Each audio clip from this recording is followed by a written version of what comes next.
They wore crowns, but rarely grace. Behind palace gates and velvet curtains, the British royal family has housed more than a few saints, and far more spectacular sinners. This isn't about noble sacrifice or golden jubilees. This is about the petty, the power-hungry, the proudly unpleasant. From backstabbing monarchs to scandal magnet princes, these are the royals you won't find on the tea towels. 25 names, centuries of dysfunction, and not a single apology in sight. Because when you're born above the rules, breaking them becomes a royal tradition. Welcome to 25 biggest douchebags in British royal history. Before we dive headfirst into the velvet-lined chaos, make sure you subscribe to the channel, because nothing says quality time like a deep scroll through centuries of royal dysfunction. And while you're here, drop a comment. Where in the world are you watching from? And what time is it right now? Are you drifting off at midnight or hiding from responsibility at 3 p.m. sharp? We're dying to know who else is awake for this royal descent into madness. 1. Prince Andrew, Duke of York. If there were a royal family bingo card for worst-case PR disaster, Prince Andrew wouldn't just win, he'd own the board, flip the table, and demand a photo op with the pieces. The man who once held a promising military career and the title of Queen Elizabeth II's favorite son somehow managed to spiral into a walking cautionary tale about unchecked privilege, terminal obliviousness, and what happens when the aristocracy forgets the cameras never turn off. Prince Andrew, the second son of Queen Elizabeth II and Prince Philip, started life with all the makings of a respectable royal. He served as a helicopter pilot in the Falklands War, earning genuine praise for bravery. There was a time, believe it or not, when the tabloids referred to him as Randy Andy with a kind of mischievous admiration, not thinly veiled contempt. Back then, his romantic escapades were merely the stuff of late-night gossip columns and harmless scandals. Shoulder pads, yacht parties, questionable girlfriends. A proper 1980s royal cocktail. But time, as it often does, peeled back the charm and revealed something a bit less palatable. Namely, a man who appeared perpetually surprised by the concept of consequences. The trouble with Andrew isn't just in what he's accused of, although that's enough to make Buckingham Palace break into a collective flop sweat. It's how he's responded.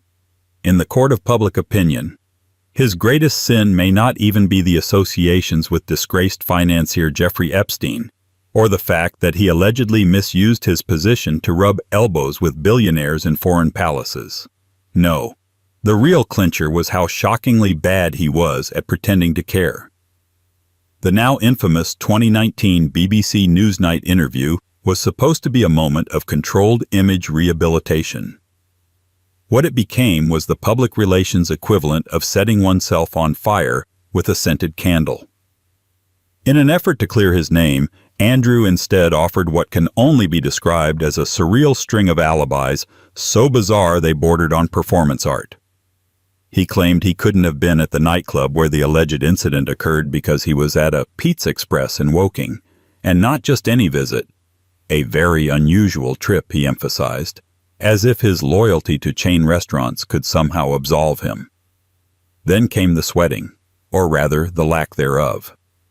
Andrew stated that, due to a peculiar medical condition brought on by wartime stress, he was unable to sweat, a claim that seemed to defy both biology and dignity.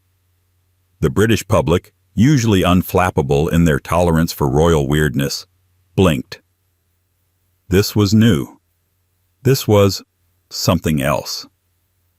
As the backlash mounted, the palace did what the palace does best: damage control via strategic retreat. Andrew was gently nudged, shoved out of public duties for the foreseeable future. Later, his military titles and royal patronages were stripped, and though he reached an undisclosed settlement in the lawsuit brought against him without admitting guilt, the cloud of scandal has never quite lifted. The tragicomic irony of Prince Andrew is that he seems utterly convinced of his own innocence, not necessarily in legal terms, but moral ones. In interviews and appearances, He projects the confused air of a man who can't understand why the world doesn't see him as he sees himself. Misunderstood? Loyal? A bit unlucky. It's a tone that says, "Why is everyone so upset? I'm still royal, aren't I?" But that's the crux of it. The thing about Andrew that makes him so unforgettable in the pantheon of royal missteps is how he exemplifies the most damning stereotype of monarchy. The idea that it breeds people so cocooned in privilege they genuinely believe accountability is optional. That power, soft or otherwise, is a birthright, not a responsibility. And unlike the tragic downfall of other royals, which tend to be laced with some degree of pathos, Andrew's story feels hollow. There's no grandeur, no noble sacrifice, no tragic flaw. Just a middle-aged man in a suit, blinking into a television camera, offering up a Pizza Express alibi to a nation that had long since stopped laughing. Which brings us, awkwardly, to the next name on our list.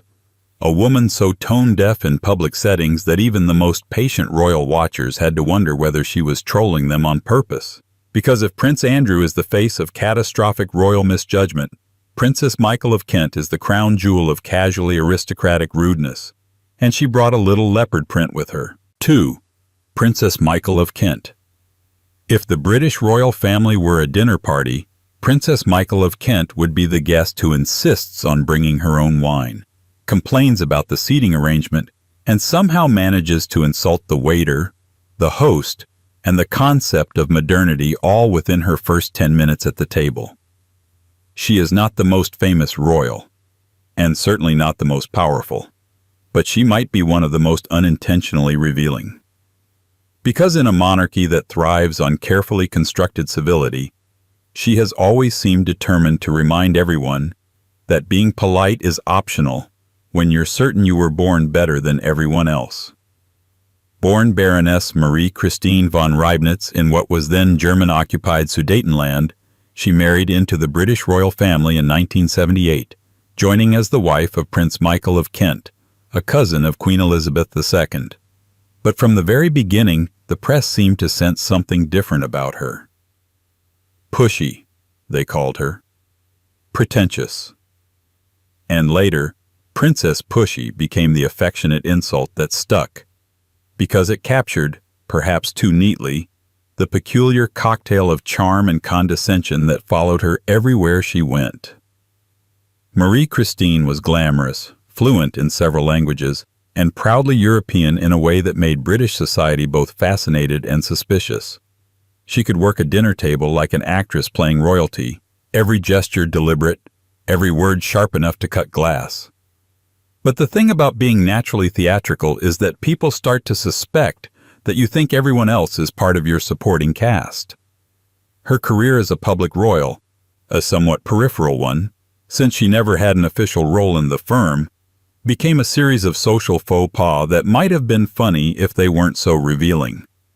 One of her more notorious moments came in 2004, when she was accused of telling a table of black diners at a New York restaurant to go back to the colonies.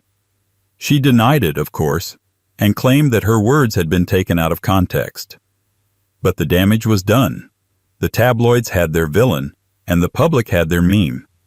When asked later about the incident, she attempted to clarify that she couldn't possibly be racist because she had once gone to Africa, and because, in her words, she had worked with African people. The explanation, if one can call it that, didn't help. It was the verbal equivalent of trying to put out a fire with a glass of champagne. Princess Michael has always seemed to occupy an unusual moral time zone, roughly 2 centuries behind everyone else. Her comments, interviews, and public statements often sound like they were transcribed from an Edwardian diary. She has been known to lament that modern royals have lost their mystique, to complain that commoners no longer show the proper deference, and to speak wistfully about the old Europe she believes she still represents. Even her choice of jewelry seems to have symbolic intent.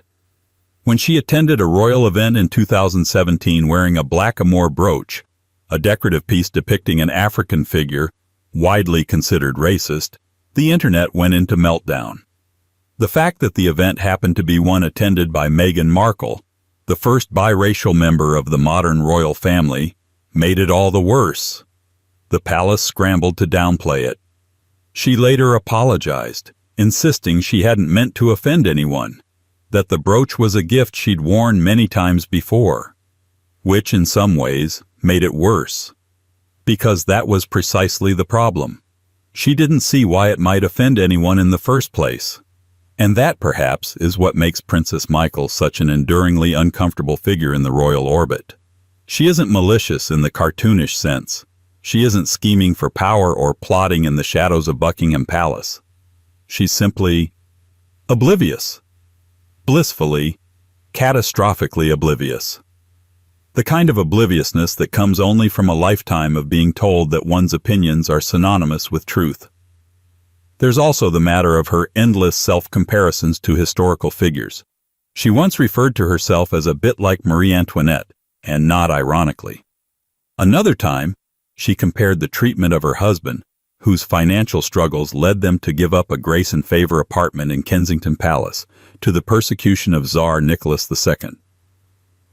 There's a special talent in comparing losing a taxpayer-subsidized apartment to being executed by revolutionaries.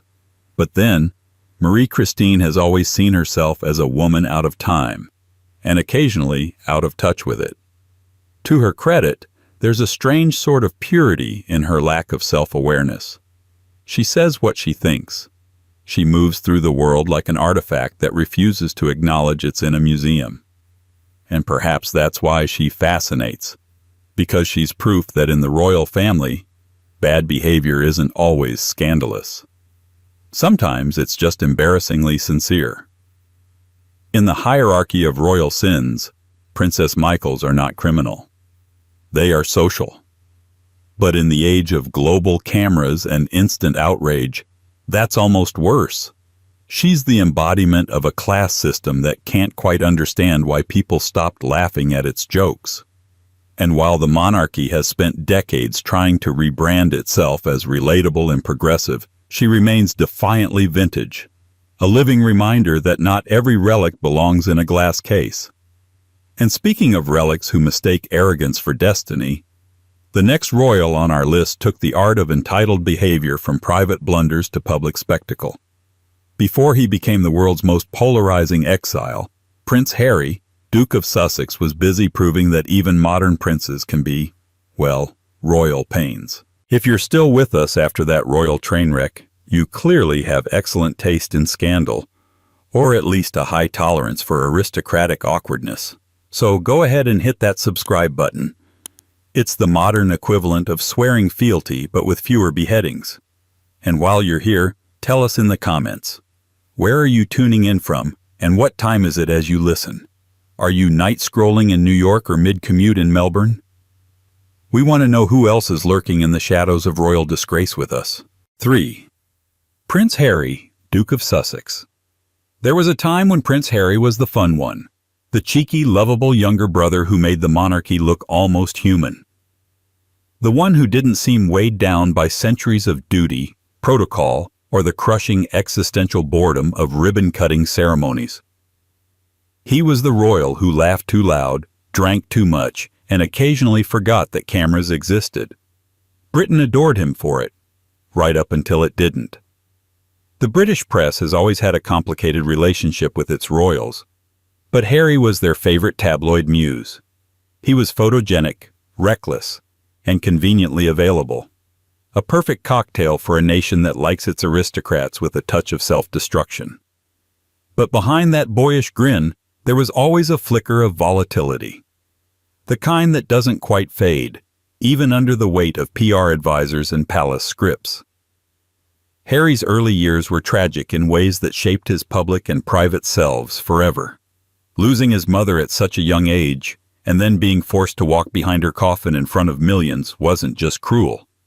It was psychologically defining. The world saw a boy trying to hold himself together, and later, a man trying to outrun that same public grief. But instead of sympathy, what he often got was headlines. The kind that sell papers by turning pain into punchlines. And so he grew up with two versions of himself. The soldier and the spectacle.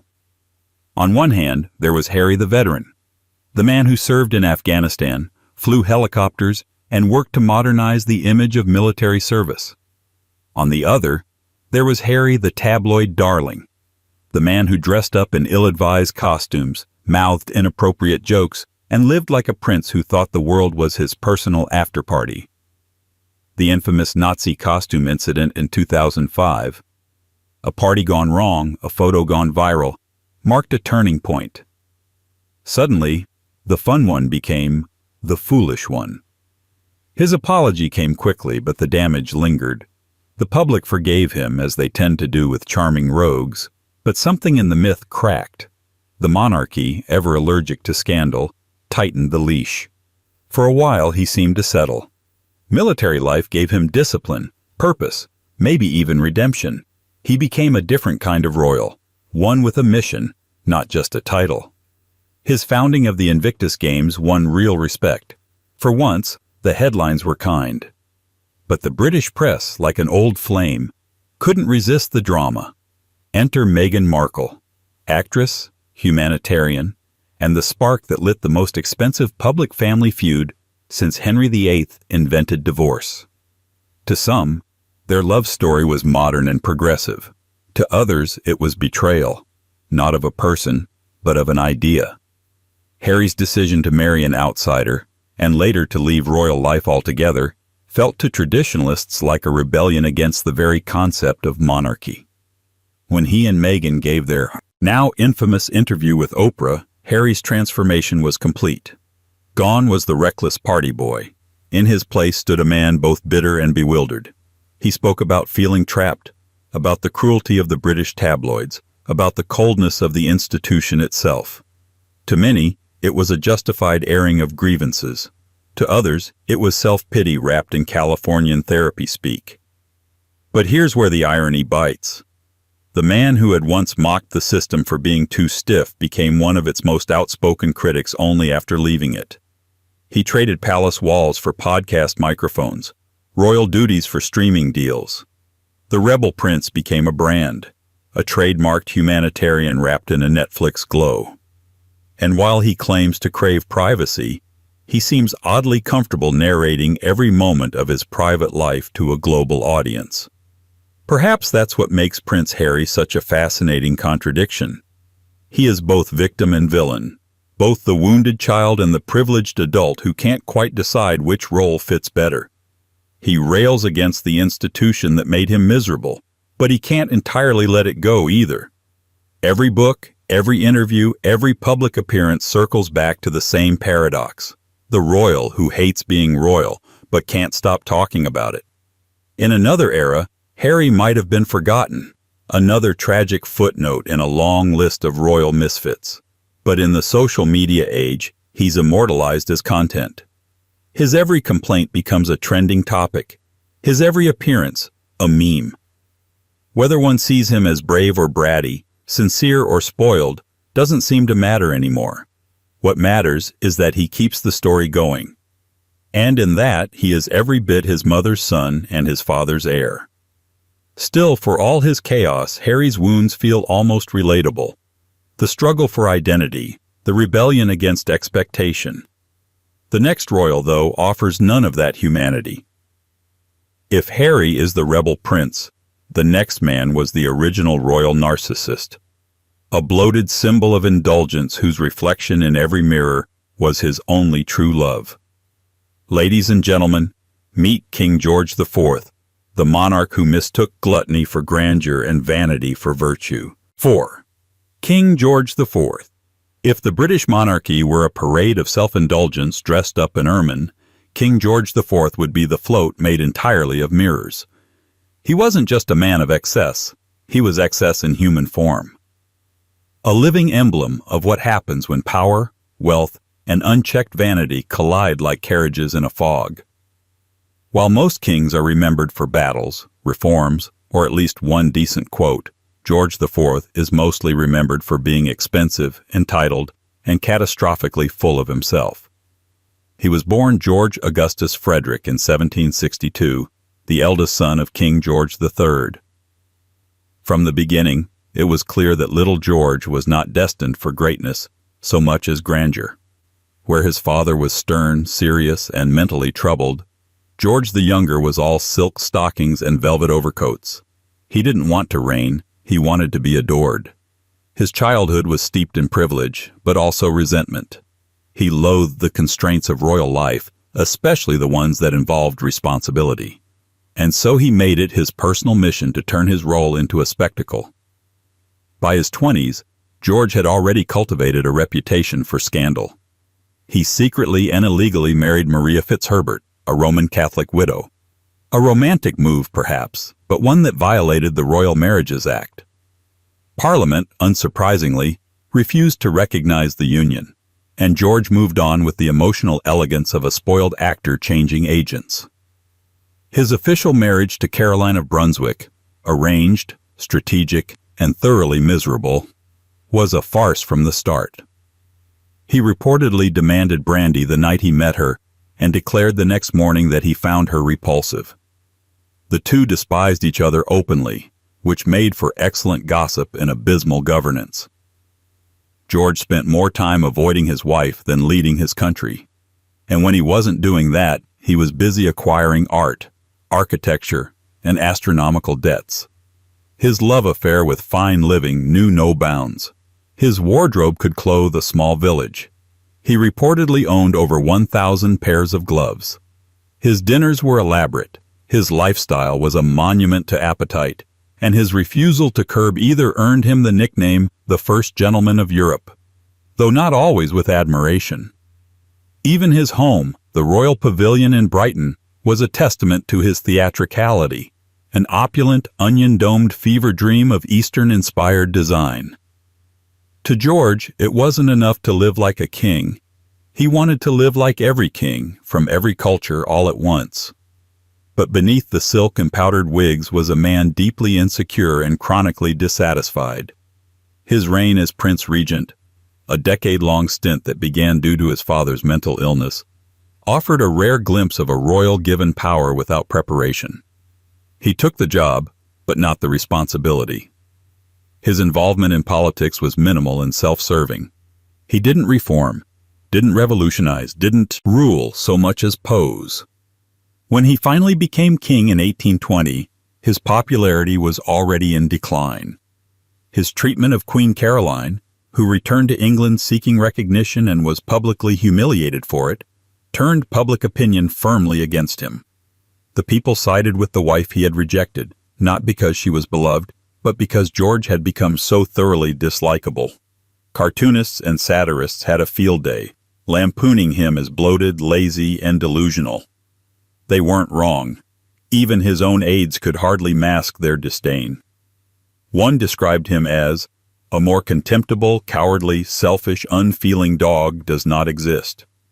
It takes effort to inspire that kind of poetic contempt from someone paid to flatter you. And yet, for all his flaws, George IV gave Britain one unexpected gift: the clarity that even kings can be ridiculous. He shattered the myth of regal dignity by living out loud as a man who valued mirrors more than morality. His legacy is less about policy and more about spectacle, a walking cautionary tale in embroidered waistcoats.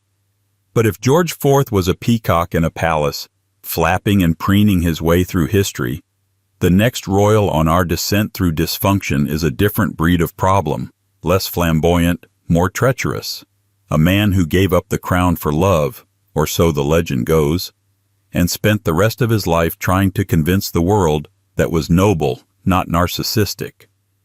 Brace yourself for King Edward VIII, whose abdication was just the opening act in a much darker royal drama. 5. King Edward VIII. Every royal scandal has its myth, the elegant lie that softens the harder truths. In the case of King Edward VIII, that myth is romantic, the noble king who gave up his throne for love, choosing a divorced American woman over the trappings of monarchy. Cue the swelling music, the wistful glances, the statue of self-sacrifice erected in the garden of public imagination. But the deeper you dig into Edward's life, the more that myth begins to rot at the edges.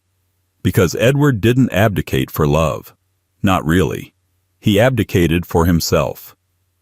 Born in 1894, Edward was the eldest son of King George V, and destined from birth to inherit the crown. Handsome, charming, and wildly popular in his youth, he was the first royal celebrity of the modern era. He cut a dashing figure, an image-conscious prince who toured the empire, posed for photographers, and cultivated the aura of a reluctant monarch-to-be. And that reluctance wasn't just for show. Edward loathed the idea of reigning. The duties, the constraints, the relentless monotony of being a figurehead, all of it bored him.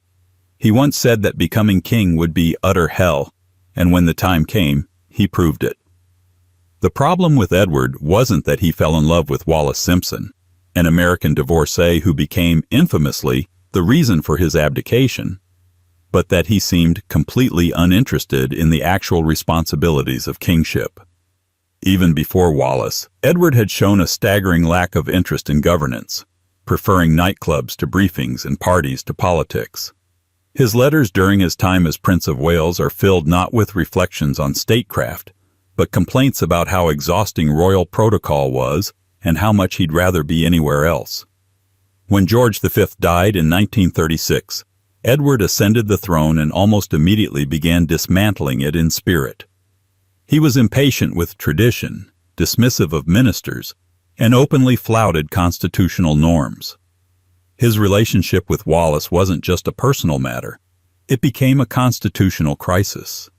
Marrying her would require government approval, and the government wasn't interested in bending the rules for a man who seemed to treat the monarchy like a temporary inconvenience. So Edward abdicated. I have found it impossible to carry the heavy burden of responsibility without the help and support of the woman I love, he said in his famous address. The nation swooned. The legend was born. But behind the noble phrasing was a man who had been looking for a way out long before Wallis entered the scene, and after he left, things only got more uncomfortable. As the Duke of Windsor, Edward lived a life of exile and expensive leisure. He never seemed particularly regretful about leaving the throne, only bitter that it didn't come with a better retirement package. He lobbied for cushy appointments, including a stint as governor of the Bahamas, where his main concerns seemed to revolve around poor service and insufficient luxury. Worse still were his alleged political sympathies. Declassified documents and credible historians have long suggested that Edward harbored a disturbing admiration for Nazi Germany. He visited Hitler in 1937. He toured German factories and military facilities. He smiled for the cameras. The exact depth of his sympathies remains debated, but one thing is clear: he was far too comfortable around authoritarianism for anyone's peace of mind. Some wartime officials suspected that the Germans saw him as a potential puppet king in the event of a successful invasion of Britain, a backup plan in a uniform. Even after the war, Edward's bitterness toward the royal family, and particularly his brother, King George VI, simmered. He published memoirs, gave interviews, and hosted a constant stream of minor controversies from his post-palace perch. The man who once had the world at his feet spent the rest of his life trying to convince that world he'd been right to walk away. What makes Edward VIII particularly infuriating isn't just his entitlement, it's the emptiness behind it. He had every advantage, every opportunity, and no idea what to do with them. He fled responsibility in the name of passion, then spent decades proving he didn't quite understand either.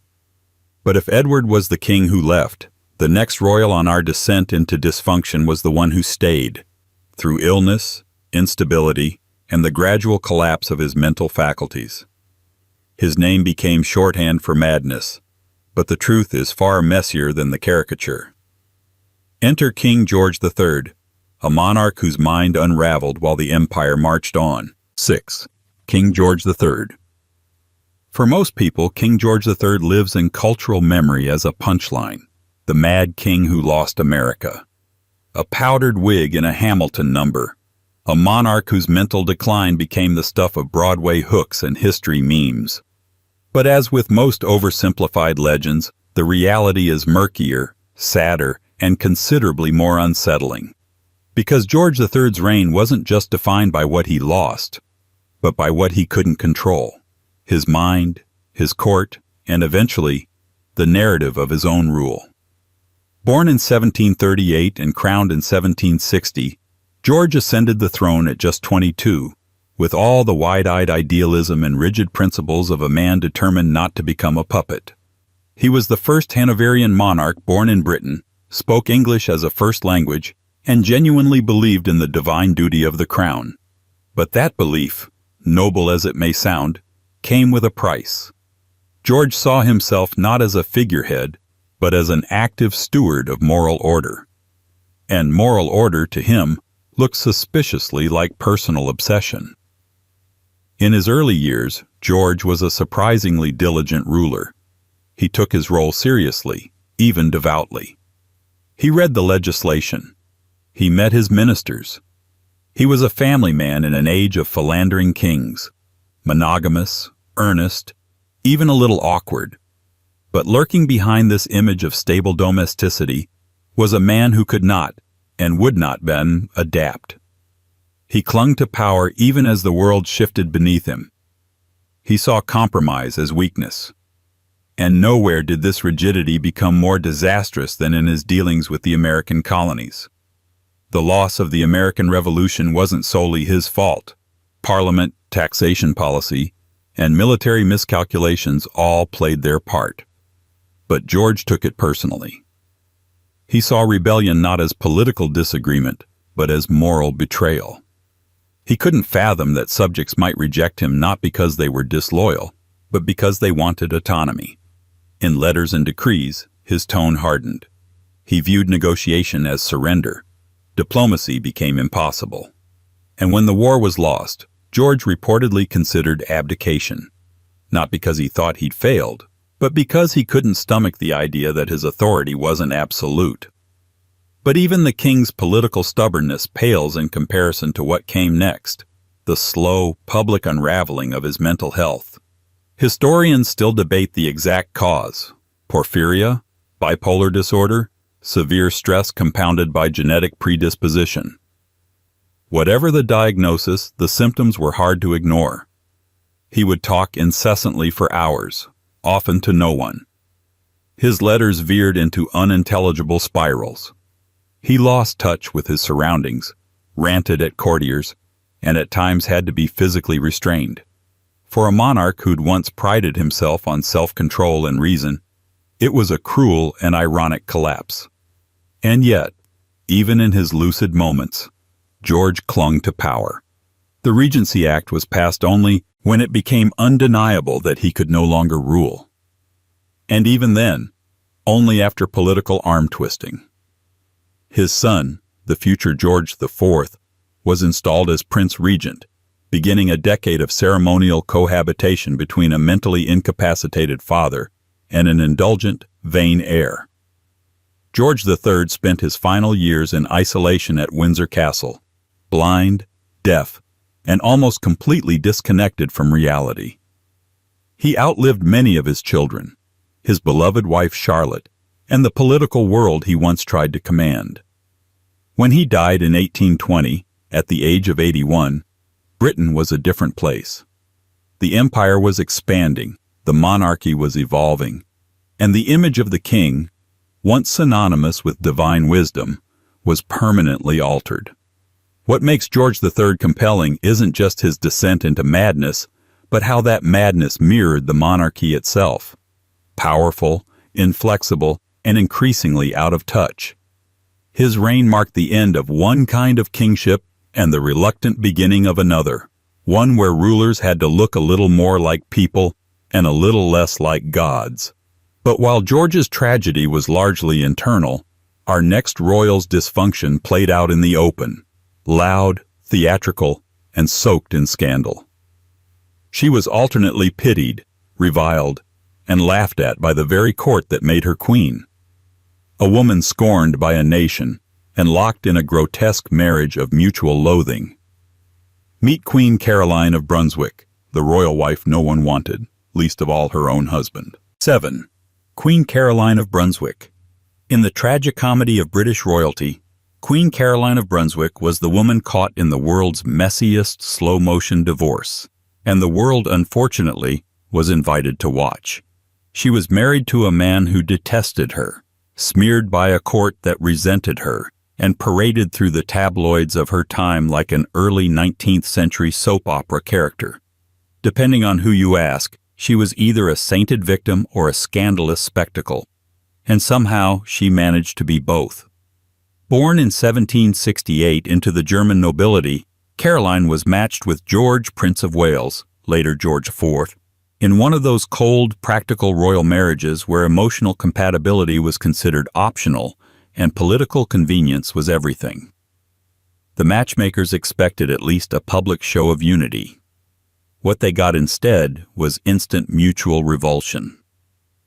George reportedly demanded alcohol just to endure their wedding night, and later claimed he was so drunk he barely remembered it.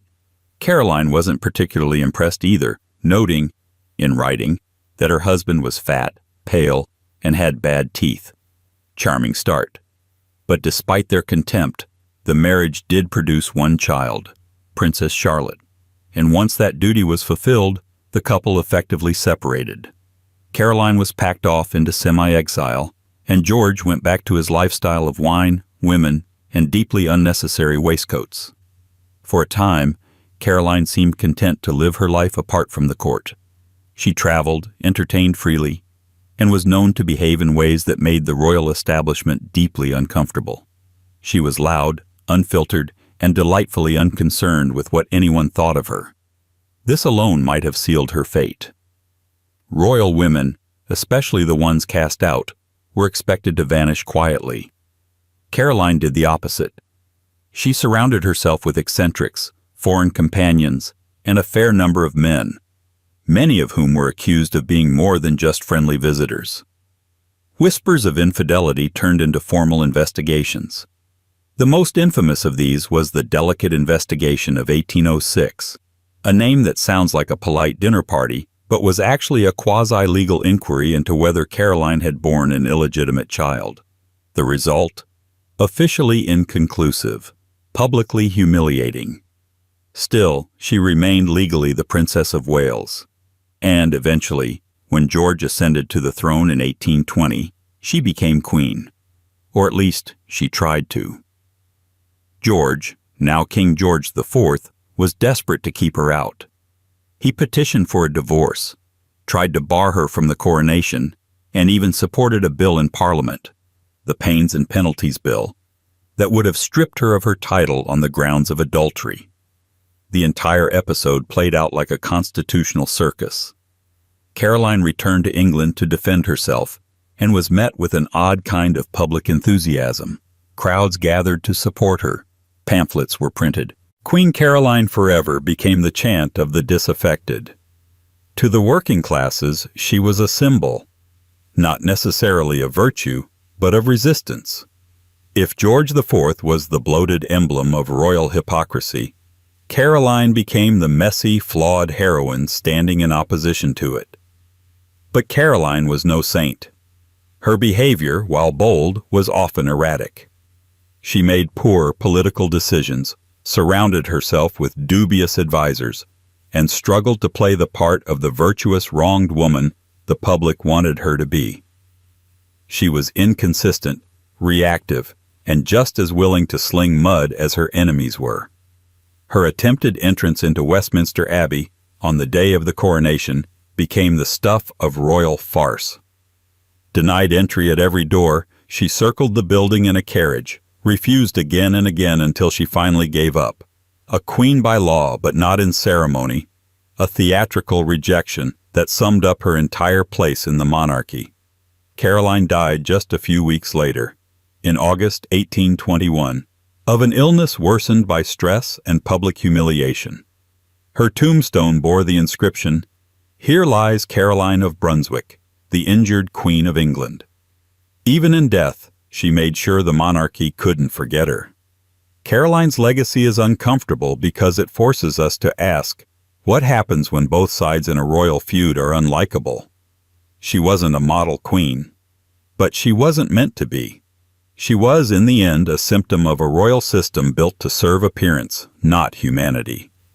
And if Caroline was a rebellious flame flickering at the edges of monarchy, the next man in our descent burned the whole house down, and then wondered why the windows shattered. Rigid, humorless, and terrifyingly convinced of his own righteousness, King Charles III wasn't just unpopular. He was divisive enough to ignite a civil war. 8. King Charles I. If British monarchs were judged on their ability to read the room, King Charles I would be remembered as a man who stared straight into the fire and called it candlelight. He wasn't flamboyant like George IV, or tragically human like George III. No, Charles was something far more dangerous. A devout believer in his own divine authority, so tightly wound in formality and ritual that he seemed allergic to the concept of compromise. His reign wasn't just a slow-motion disaster. It was a masterclass in how to take a powder keg of political tension and strike it with a ceremonial scepter. Born in 1600, Charles was the second son of King James I and never expected to inherit the throne. But after the death of his older brother, he became heir apparent and was crowned king in 1625. Where his father had been flamboyant and philosophical, Charles was reserved and deeply pious. He walked through his reign with the bearing of a man who believed that he had not just royal blood, but divine instruction. That kind of thinking makes for great paintings, but terrible politics. From the start, Charles was at odds with Parliament. He believed in the divine right of kings, the idea that monarchs were chosen by God and thus not answerable to anyone, least of all a bunch of elected officials in wigs. Parliament, increasingly populated by men with money, influence, and revolutionary ideas about accountability, disagreed. The clash was ideological, but it quickly became personal. One of Charles's most infamous decisions was to dissolve Parliament entirely in 1629, initiating an 11-year period known as the Personal Rule. It sounds calm. It wasn't.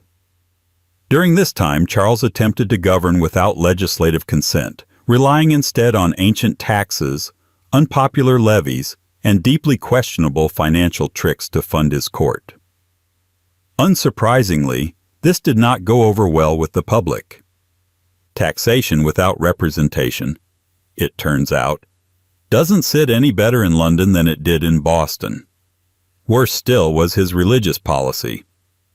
Charles was a devout Anglican with a Catholic-leaning queen, Henrietta Maria of France. He appointed bishops who leaned high church, angering Puritans and reformers across the country. The result? A nation that already felt politically ignored now also felt spiritually betrayed. England became a pressure cooker of suspicion, economic strain, and sectarian anxiety, all under the control of a king who seemed more interested in ceremony than strategy. Eventually, the tension exploded into civil war. The Royalists, loyal to Charles, faced off against the parliamentarians, led by Oliver Cromwell and his iron-willed band of reformers. It was not just a battle for power, it was a referendum on monarchy itself. Charles, ever the believer in divine right, refused to negotiate in good faith. He was imprisoned, released, and imprisoned again. He made secret deals, broke them, and then acted surprised when no one trusted him. In 1649, after years of war and failed negotiations, Charles was put on trial for treason, a shocking moment in a world where kings weren't supposed to answer to anyone but God. He was found guilty and sentenced to death. That moment, a king judged by his subjects, was unprecedented in English history. But here's where the story takes a twist. Rather than show remorse or humility, Charles used the trial to perform one final act of theatrical dignity. He carried himself with calm, almost smug poise. To the very end, he insisted he was right, not politically, but spiritually. And in a way, he got what he wanted: martyrdom. Monarchists would remember him as St. Charles the Martyr, but most remembered him as the man whose arrogance cost the crown everything, at least temporarily. Charles I wasn't evil. He was worse than that, inflexible. In a time of immense change, he was a statue trying to stop a landslide. His downfall was not the result of any one act, but of a consistent, unwavering belief that he didn't have to change, because God had chosen him. The problem was, the people had started to think God might have changed his mind. And if Charles was the monarch who shattered the crown by clinging to it too tightly, the next one simply reshaped the throne in his own image, violent, charismatic, and pathologically convinced that his appetites were destiny. Because where Charles lost his head, King Henry VIII made a habit of keeping his, while ensuring others were far less fortunate. 9. King Henry VIII. Every monarchy has its titan, the larger-than-life figure who dominates every painting, every policy, every historical footnote. For Britain, that man is King Henry VIII. He wasn't just a king, he was a brand, a one-man medieval power surge wrapped in velvet, jewels, and deeply questionable moral logic. Even now, centuries later, his name conjures images of thrones, thundering banquets, and the slow march of doomed wives. But beneath the swagger and splendor was a ruler whose reign blurred the lines between personal desire and national policy, and whose worst qualities weren't just tolerated, but enshrined. Born in 1491 as the second son of Henry VII, young Henry wasn't supposed to be king. But when his older brother Arthur died unexpectedly, the crown landed on his head at the tender age of 17, and he wore it like a boy trying on his father's coat, with excitement, entitlement, and absolutely no idea how big it was. At first, Henry was everything a Renaissance prince should be: athletic, educated, charming. He could joust, compose music, write poetry, and speak multiple languages. He was also deeply insecure, a trait that aged poorly. He inherited a stable realm and promptly set about turning it into the backdrop for his own grand opera, in which he was forever the noble hero betrayed by those who didn't understand his divine brilliance. But it was his obsession with producing a male heir that would define and deform his legacy. His first wife, Catherine of Aragon, gave him a daughter, Mary, but no surviving sons. Henry saw this as a cosmic insult, a flaw in the divine order. What followed was a political and religious earthquake that reshaped England forever. When the Pope refused to annul his marriage, Henry broke from the Catholic Church entirely, declaring himself the supreme head of the Church of England. It was a bold move, revolutionary even, but not for theological reasons. It was, at its core, a legal workaround so he could remarry. And remarry he did. 6 times, in fact. Each new wife was a gamble, a pivot, a political maneuver disguised as romance. And each time things didn't go as planned, someone else paid the price. Yet the myth of Henry as merely a tyrant misses the deeper dysfunction. He wasn't just ruthless, he was deeply reactive, paranoid, alternately trusting and vindictive. He built up his advisors only to destroy them. Thomas More, Thomas Cromwell, Anne Boleyn. All were elevated, then discarded when they no longer fit the story Henry wanted to tell. It wasn't about loyalty or competence. It was about proximity to the throne, and how quickly that proximity became lethal. By the later years of his reign, Henry was unrecognizable from the golden-haired youth of his coronation. He was bloated, isolated, and riddled with ailments, both physical and political. His once vibrant court became a paranoid echo chamber, with whispers of treason never far from the velvet curtains. His moods swung unpredictably, his justice was arbitrary, and his capacity for reflection appeared non-existent. Still, he left behind a country permanently altered: the English Reformation, the dissolution of the monasteries, a new breed of nationalism. In many ways, Henry modernized the monarchy, not by design, but by force. He created a state that revolved around the crown, not the church, around his will, not Rome's, and future monarchs would inherit not just his lineage, but his blueprint for personal rule disguised as national destiny. But Henry's real legacy is less about power and more about how easily power excuses everything else. He was selfish, unpredictable, and often unjust. And yet he remains one of Britain's most iconic rulers. His reign proves that charisma can rewrite history, that force can masquerade as leadership, and that a crown can turn appetite into doctrine. And while Henry ruled through sheer force of personality, the royal who followed in his long historical shadow was quieter, subtler, but no less complicated. In a court plagued by illness, favoritism, and quiet manipulation, Queen Anne stood at the center, isolated, grieving, and haunted by power she never quite seemed to want. 10. Queen Anne. Queen Anne didn't roar like Henry VIII or spark revolutions like Charles I. She didn't scandalize the empire or throw wild banquets in glittering palaces.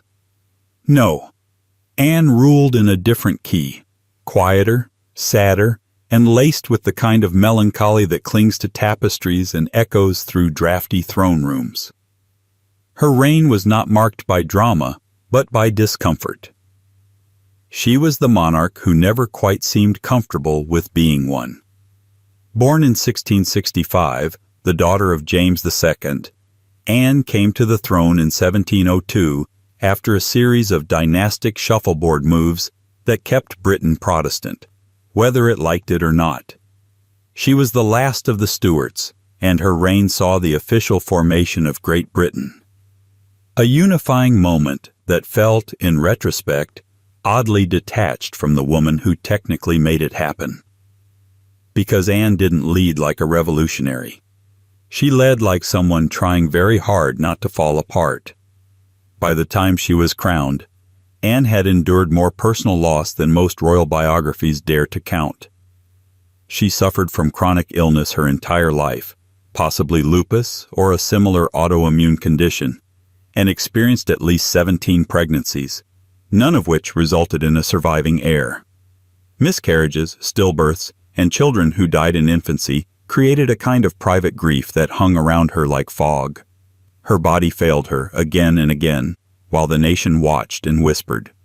She found solace in companionship, most famously with Sarah Churchill, Duchess of Marlborough, whose influence over Anne has been dramatized and dissected for centuries. Their friendship, or relationship, depending on who's interpreting, was intense, codependent, and eventually explosive. Sarah was sharp, politically savvy, and unapologetically ambitious. Anne was softer, more reserved, and seemingly desperate for love she could trust. Together, they formed one of the most emotionally fraught power duos in royal history. But the closeness unraveled. Sarah's ambition grated against Anne's increasing desire for independence. Letters turned cold, affection turned to power plays. Eventually, Sarah was dismissed, and a new favorite, Abigail Masham, stepped in. What followed was a slow burn of court drama, backroom maneuvering, and passive-aggressive policymaking that would make a modern political thriller seem understated. Yet, despite the emotional chaos, Anne did govern, or at least preside, during a significant period. Her reign oversaw the Act of Union, the War of the Spanish Succession, and the rise of the two-party system in Parliament.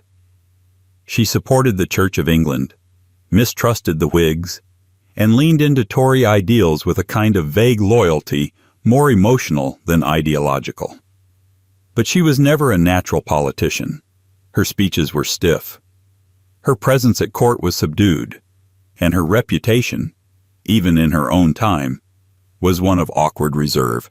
By the end of her life, she was obese, frequently bedridden, and largely isolated. Courtiers mocked her behind closed doors.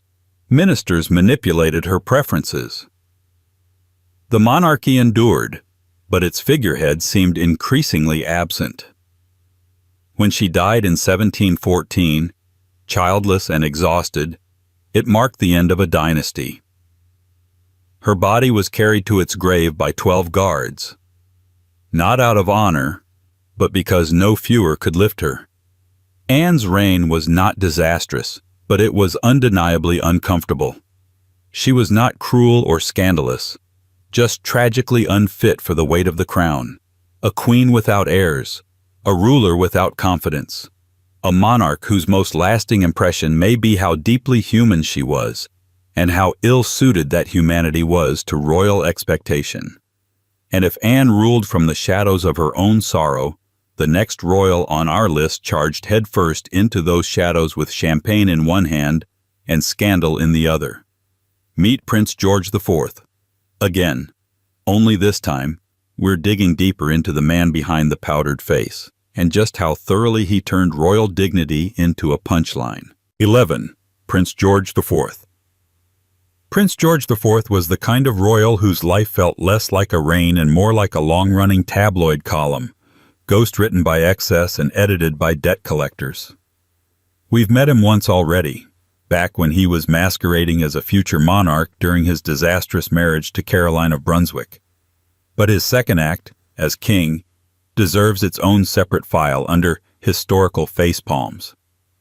Because George IV didn't just inherit a crown, he inherited the full toolkit of royal irresponsibility and wielded it like a golden ladle at a dessert buffet.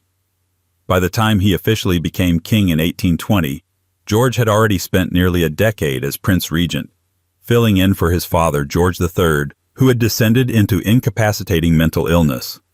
But the title Regent had done nothing to temper George's worst instincts.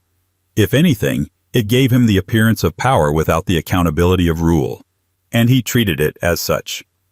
As Prince Regent, he transformed politics into theater, court life into a costume drama, and his own image into a carefully curated painting, often literally. He surrounded himself with opulence that even his contemporaries found embarrassing. Everything he touched became gilded, upholstered, or unnecessarily French. His taste was undeniable, if completely unmoored from moderation. The Brighton Pavilion, his seaside pleasure palace, was a fever dream of Eastern-inspired architecture, domes, dragons, and decor that made Versailles look minimalist. It was beautiful, yes, but also bloated, much like its owner. As king, George IV was known less for governance and more for avoidance. He famously refused to attend his own coronation banquet. His excuse? Ill health. The more likely reason? He couldn't stomach being in a room full of people who knew what he had done to his wife Caroline, who had recently died under circumstances still debated today. Public sentiment had turned against him dramatically. The once dashing prince had become, in the eyes of many, a vain, self-pitying monarch whose physical decay seemed to mirror his political irrelevance. And there was plenty of decay. George's health deteriorated quickly, owing to years of gluttony, drinking, and general disregard for his body. He was massively overweight, chronically inflamed, and in constant pain. He wore corsets to hold himself upright and insisted on absurd amounts of flattery from his courtiers, who were expected to pretend that the king, now barely mobile, was still the embodiment of royal dignity. Politically, he was disengaged. He resisted the growing tide of reform sweeping through the country, preferring the company of sycophants to that of ministers. He loathed the press, distrusted Parliament, and saw the public not as his subjects, but as a nuisance. His correspondence is filled with self-justifying laments, bitter recollections, and dramatic exaggerations of slights, both real and imagined, and yet despite all this, there was something performatively tragic about George IV. Beneath the layers of brocade and bombast was a deeply insecure man, haunted by his own reputation and desperate to control it. He commissioned endless portraits, hoping to freeze in time the youthful version of himself long since vanished. He curated his legacy with the precision of a man who knew that history was going to be unkind, and wanted to bribe it in advance. When he died in 1830, few mourned. The Times famously wrote that there had never been an individual less regretted by his fellow creatures. It was a cruel obituary, and a brutally accurate one. George IV didn't destroy the monarchy, but he certainly dented it. He lived as if the throne were a prop, not a responsibility. His greatest talent was self-parody, and his reign stands as a cautionary tale of what happens when royal identity is built entirely on performance. But while George IV floundered under the weight of his own vanity, the next king came from a different mold. A sailor-turned-sovereign whose rough manners and sharp temper turned Buckingham Palace into something closer to a dockside pub. Meet King William IV, the monarch who tried to rule with sailor's grit, and ended up leaving the monarchy caught between two centuries, and two very different ideas of royalty. 12. King William IV. If King George IV was a monarch sculpted from velvet, wine, and powdered denial, then King William IV was the opposite. All grit, bristle, and sea air. The so-called Sailor King never truly escaped the smell of salt water and gunpowder, and by the time he stumbled into the crown in 1830, he was already a relic of another age. He didn't look like a king, he didn't act like a king, and by most accounts, he didn't particularly enjoy being one. But history gave him the job anyway, and what followed was a reign marked by awkward decency, unintended reform, and the kind of undignified honesty that royal PR teams now spend millions to erase. Born in 1765, William was the third son of King George III and spent most of his life assuming he'd never be king. This gave him the rare royal luxury of being largely ignored. He joined the Royal Navy at 13 and actually served, like, really served, in battles, on deck, enduring storms, rank, and the kind of violence that polished princes usually only read about. He loved the Navy. It gave him structure, authority, and a purpose far removed from the powdered absurdity of court life. But William's naval background also left its mark in other ways. He was blunt, often crass, and completely lacking in the polished affectations expected of royalty. He swore. He interrupted ministers mid-sentence. He told inappropriate stories at dinner. He had very little patience for ceremony, and even less for the kind of political tap dancing that defined court politics. This earned him both praise and quiet alarm. He was, in many ways, the first monarch in generations to seem too normal. And yet, for all his plainness, William had a private life as messy and theatrical as any of his predecessors. He lived for 20 years with his mistress, the actress Dorothea Jordan, and fathered 10 illegitimate children with her, the Fitzclarences. While he eventually married Adelaide of Saxe-Meiningen for dynastic purposes, he remained deeply attached to his first family, a fact that didn't sit well with the palace elite. When he became king at the age of 64, mostly because his older brothers had either died or failed to produce legitimate heirs, William brought that same casual unpredictability to the throne. He was deeply involved in politics, not always to the benefit of stability. His views were contradictory, sometimes progressive, often reactionary, and always passionately delivered. He supported some democratic reforms, like the abolition of slavery in the British Empire, yet resisted others, like expanding the vote. The biggest political drama of his reign was the reform crisis of 1831-32. Parliament was on the verge of collapse over proposals to extend voting rights to more of the middle class. William, caught between reformers and conservatives, initially played the peacemaker. But when things spiraled, he did the very unkingly thing of threatening to flood the House of Lords with new pro-reform peers if they didn't pass the bill. It worked, just barely. But it revealed something unusual about William. When forced to choose between the aristocracy and avoiding a revolution, he begrudgingly chose the latter. Still, his temper was legendary. He once stormed out of a cabinet meeting and declared that he didn't understand half of what these blasted lawyers are talking about. At state events, he would ramble off script, complain about speeches being too long, and sometimes insult foreign dignitaries without even realizing it. Diplomacy for William was optional. Manners were conditional. He reigned for just 7 years, dying in 1837, but in that short span, he managed to drag the monarchy, kicking and coughing, into the Victorian era. He wasn't brilliant, he wasn't graceful, but he was honest in a way that most kings aren't. sometimes brutally so. And if William IV was the unvarnished sailor king, the next monarch was his polished, indulgent nephew, a man whose appetites rivaled Henry VIII's, but with a veneer of Edwardian charm and a talent for making vice look fashionable. Enter King Edward VII, the playboy prince who finally got the throne and brought his tailor with him. 13. King Edward VII. King Edward VII spent most of his life waiting for the throne, for respect, and, perhaps most notably, for someone to take him seriously. By the time he became king in 1901 at the age of 59, he had waited longer than any heir in British history.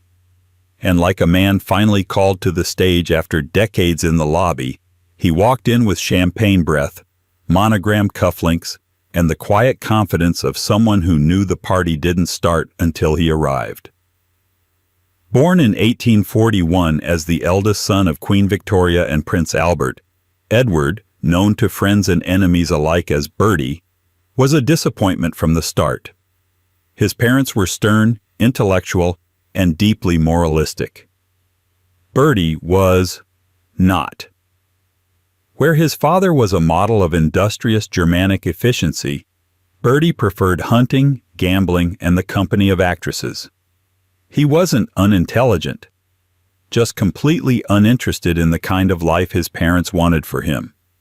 And Queen Victoria never let him forget it. After Prince Albert's death in 1861, Victoria blamed her son, indirectly, irrationally, and perpetually. She believed his immoral behavior had caused the stress that contributed to Albert's early death. From that moment on, their relationship soured into something cold and ceremonial. Victoria withdrew from public life and largely froze Bertie out of any real influence. For nearly 40 years, he existed as the most famous man in Britain with absolutely nothing to do. He filled the time in predictably extravagant fashion. Bertie became a fixture of high society across Europe. He was known for his charm, his laughter, his ability to eat 8-course meals without flinching, and his impressive, some might say industrial, capacity for pleasure. Paris was his second home. He dined with courtesans, smoked cigars like oxygen, and once had a custom love seat designed to accommodate his larger-than-life lifestyle in the most literal sense.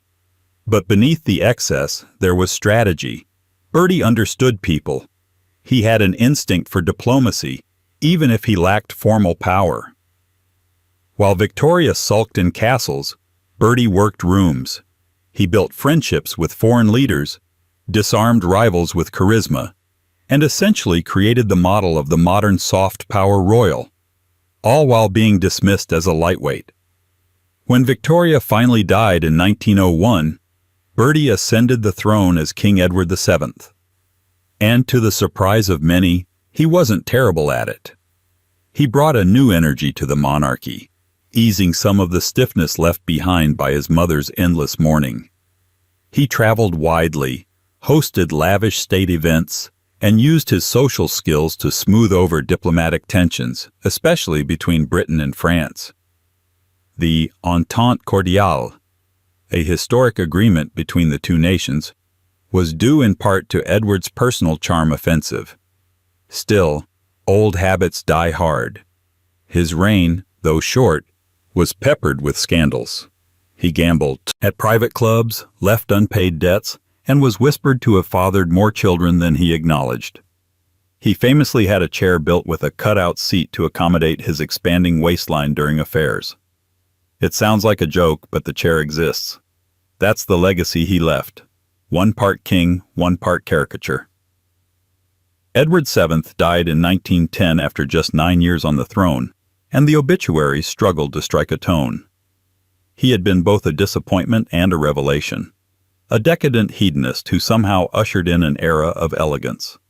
His court was dubbed the Marlborough House set, all silk, scandal, and cigars. And yet, for all his flaws, he made the monarchy look human again. Flawed, yes, but relatable in its appetite for life. But if Edward's sins were dressed in silk and scented with cologne, the next royal carried hers like a steel corset beneath layers of mourning black. a woman both idolized and, in private, feared. Queen Victoria ruled not just an empire but a family that often felt more like a battlefield. 14. Queen Victoria. Queen Victoria ruled over a quarter of the world's landmass and a fair portion of its moral compass, yet somehow couldn't rule over her own emotions, or her famously dysfunctional family. She has been immortalized as the stern matriarch of the British Empire, the widow in eternal black, the symbol of propriety and restraint.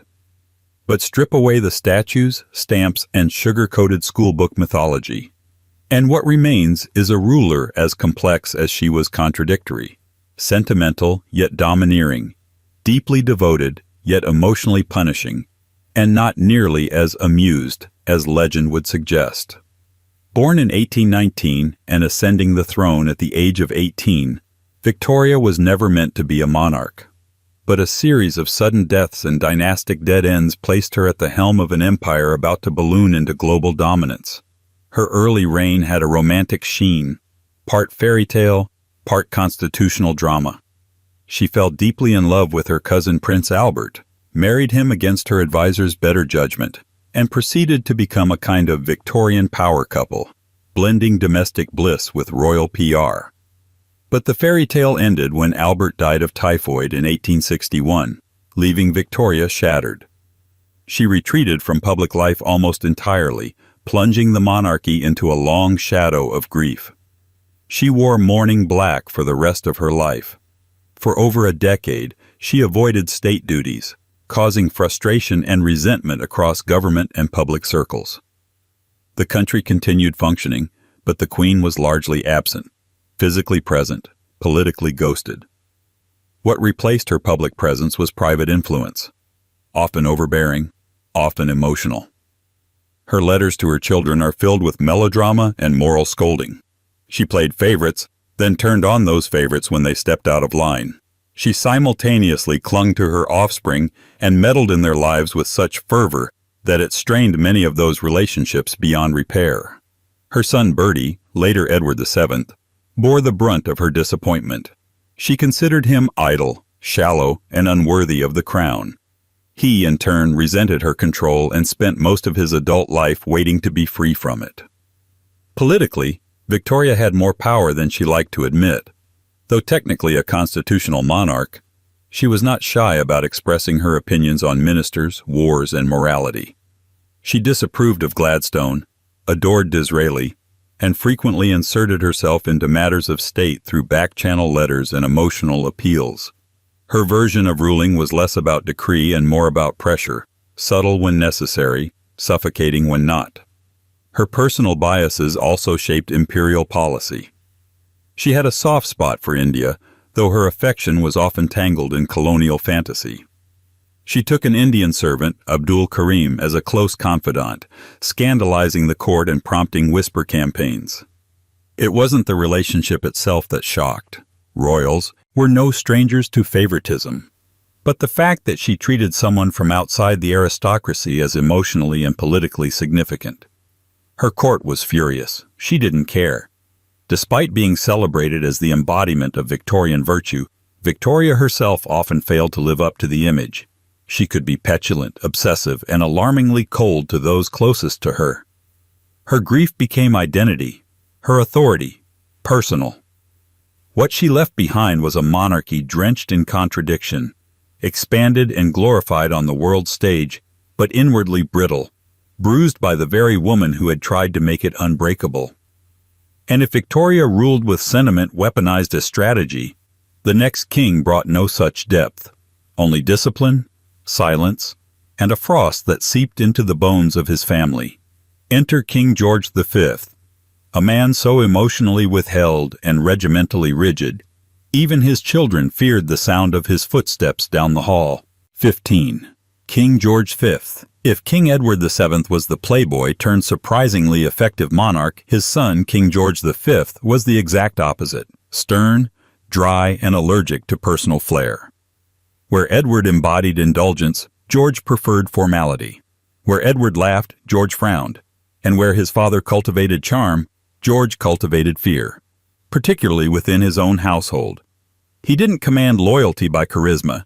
He earned it by being the kind of man whose silence could empty a room. Born in 1865 as the second son of Edward VII, George was never intended to be king. That role was meant for his elder brother, Prince Albert Victor, the charming but unreliable heir who died suddenly in 1892, throwing George into the spotlight. He was plucked from a naval career, which he genuinely loved, and dropped into the polished cage of royalty, where spontaneity goes to die and tradition is an occupational hazard. George was not a visionary. He didn't rewrite the monarchy or challenge its foundations. He maintained it, preserved it, hardened it into something unyielding. And in the process, he became the template for the modern British monarch, emotionally distant, politically neutral, and stubbornly reliable. His reign, beginning in 1910, was marked by seismic global events: the First World War, the Russian Revolution, the collapse of European monarchies. Through it all, George remained a figure of cold, unwavering continuity. He didn't inspire exactly, but he endured, and for a shaken British public, that was enough. But his lack of warmth wasn't just public, it was deeply personal.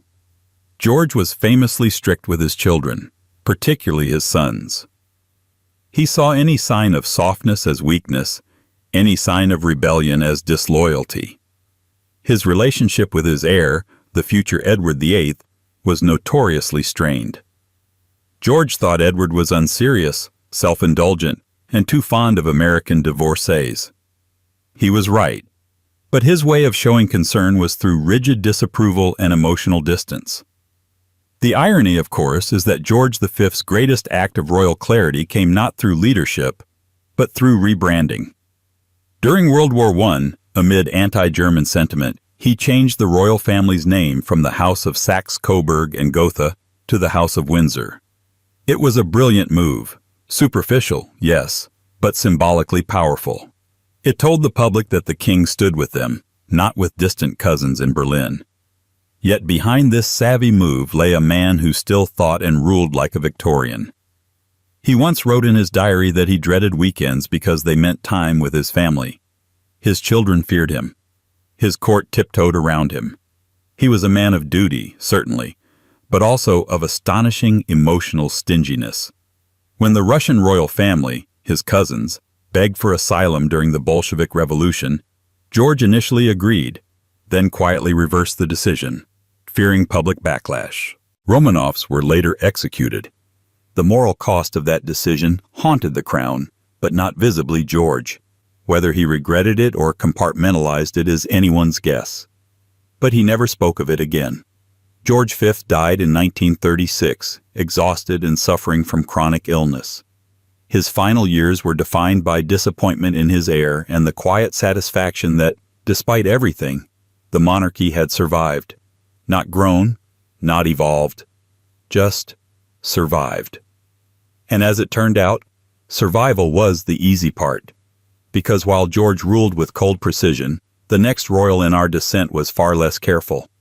A man whose sharp tongue, careless remarks, and relentless foot-and-mouth moments made him both legendary and exasperating.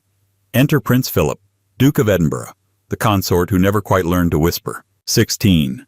Prince Philip, Duke of Edinburgh. If Queen Elizabeth II was the unflinching face of British continuity, then Prince Philip was the unfiltered voice behind her, sometimes witty, sometimes wise, and often wildly inappropriate. He was the royal family's unofficial commentator, bodyguard, critic, and occasional liability, depending on the day and the headline. Over his 7-decade tenure as consort, he said the quiet part out loud more often than not, giving royal aides a lifetime supply of headaches and tabloid editors a gift that kept on giving. Born in 1921 on a kitchen table in Corfu, because royal births abroad don't always come with palaces, Philip's early life was chaotic. He was born into Greek and Danish royalty, but exiled before he could crawl. His childhood was a transcontinental shuffle.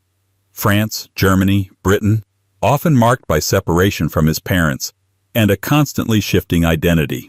By the time he married Elizabeth in 1947, He was equal parts royal, refugee, sailor, and stray. The British establishment saw him as foreign, arrogant, and insufficiently deferential. Three qualities he never really shed, to their ongoing discomfort.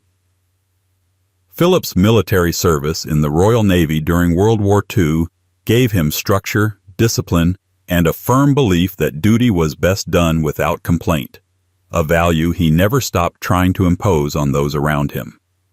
But once Elizabeth became queen in 1952, Philip found himself in an awkward constitutional limbo, a man of action with no actual authority. His job was to walk 2 steps behind his wife, wave, smile, and say nothing of consequence. Naturally, he did the opposite. Philip was sharp, intellectually curious, blunt, and mechanically gifted. He read voraciously, asked uncomfortable questions, and championed causes like wildlife conservation and technology long before they were fashionable. He founded the Duke of Edinburgh's Award, which encouraged young people to develop skills and resilience. These were not minor contributions. But the public rarely heard about those things first. Instead, they heard the one-liners. He once asked a group of British students in China if they were still throwing spears. He told a Scottish driving instructor that it was no wonder you have so many accidents given the roads. When meeting a group of deaf children at a steelworks, he commented that it was no wonder they were deaf. These remarks, tossed off casually, often with a smirk, walked the line between old-world sarcasm and full-on insult. To some he was a relic, to others refreshingly blunt, to his press officers a recurring PR emergency. But what makes Philip's place on this list particularly complicated is that he wasn't cruel. He was impatient. Impatient with pretense, with bureaucracy, and especially with modern sentimentality. He despised self-pity and loathed the media's obsession with royal emotion. When Diana died, and the public demanded tears from the palace, Philip's instinct was to keep calm and carry on, and his inability to perform grief on cue fed into the public's growing distaste for emotional aloofness. Behind the scenes, however, he was reportedly fiercely loyal. He pushed for modernization inside the palace, demanded better education for his children, and often acted as the family's internal disciplinarian and skeptic. His role was that of a counterbalance. Elizabeth was the symbol, Philip the reality check. He died in 2021 at the age of 99, having lived long enough to see the monarchy pass through near scandal, slow evolution, and a global public increasingly skeptical of inherited privilege. And yet, for all his failings, Philip remains strangely emblematic of the monarchy's contradictions, a man born into royalty, forged in war, shaped by exile, and defined by an institution that never fully knew what to do with him. And if Philip was the royal who never cared what you thought, the next one is his grandson, a man who cares perhaps a little too much. Charming in public, sharp-suited in photos, but, according to whispers behind closed palace doors, not always the Prince of Patience. Get ready for Prince William, Prince of Wales, whose polished image might just be hiding a temper inherited from more than one royal ancestor. 17. Prince William, Prince of Wales. For much of his life, Prince William has been cast as the safe one, the responsible brother, the stable heir, the royal who never veered too far from the script. He was the contrast to chaos, the palace's favorite PR counterweight to a sibling who seemed allergic to discretion. The press, eager for a clean narrative, labeled him the new Diana, a modern prince with his mother's charm and none of his father's baggage. But under the polished surface of charity work, crisis diplomacy, and curated appearances, there's a different picture. One less about calm and more about control. Born in 1982 to the most famously doomed marriage in modern royal history, William grew up in a paradox.